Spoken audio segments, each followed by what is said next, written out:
Hello viewers, তোমরা সবাই কেমন আছো? চলে এসেছি আবার একটা ছোট্ট মিনি ব্লগ নিয়ে। ঘরে বসে থেকে থেকে আর ভালো লাগছে না, এই জন্য বেরিয়ে গেলাম ঠাকুর দেখতে। তো তোমরা তো সবাই সবটা জানো। প্রথমে ভেবেছিলাম এবার আর যাবো না পুজো দেখতে, ঠাকুর দেখতে, এবার আর বেরোবো না।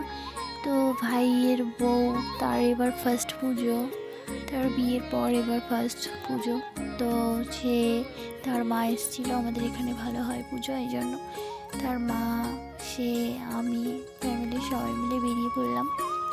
মন খারাপ করে কি করব, সবাই মিলে একসঙ্গে ঠাকুর দেখতে বেরিয়েই গেলাম।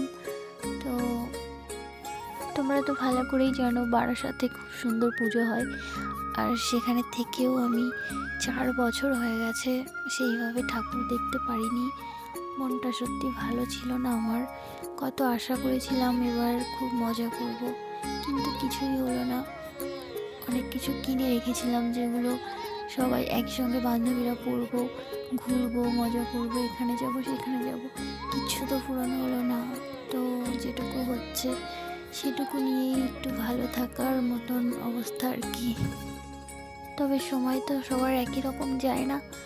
এখন এই রকম আছি, এরপরে হয়তো এর থেকেও ভালো হবে, তো সেইভাবেই চলছি। তো আমি শিওর আমাকে যারা কষ্ট দিয়েছে, কষ্ট দেওয়া মানুষগুলো একদিন আমাকে দেখে জ্বলে পুড়ে মরবে, এমন জায়গায় যেন পৌঁছাতে পারি। সবাই আমাকে আশীর্বাদ করো। কিছু কিছু মানুষ আছে যারা আমার সংসার ভাঙার জন্য অনেক চেষ্টা করেছে, তো তারা হয়তো খুব হ্যাপি, তবে তাদেরও একই রকম অবস্থা হবে। কারোটা দেখে তো কেউ মজা নিলে ভগবান তো তাকে দেখে, তাদেরকে দেখে। তো যাদের জন্য আমার সংসারটার এই অবস্থা, সংসার হলো না, তো ভগবান তাদের এমন অবস্থা করুক, তারাও যেন আমার থেকেও বাজে থাকে। আর আমি খারাপ নেই, আমি ভালো আছি, কারণ আমার ফ্যামিলি সবাই খুব ভালোবাসে আমাকে, আর সবাই আমার সাথে আছে। এই জন্য দুষ্টু গরুর থেকে শূন্য গোয়াল অনেক ভালো কথায় আছে না, সেটাই। তো সেইভাবে আমি আর ভিডিওটা বড় সড়ো করে করিনি, কারণ আমার মনটা অতটা ভালো ছিল না, তো তাই জন্য শর্ট করে করেছি।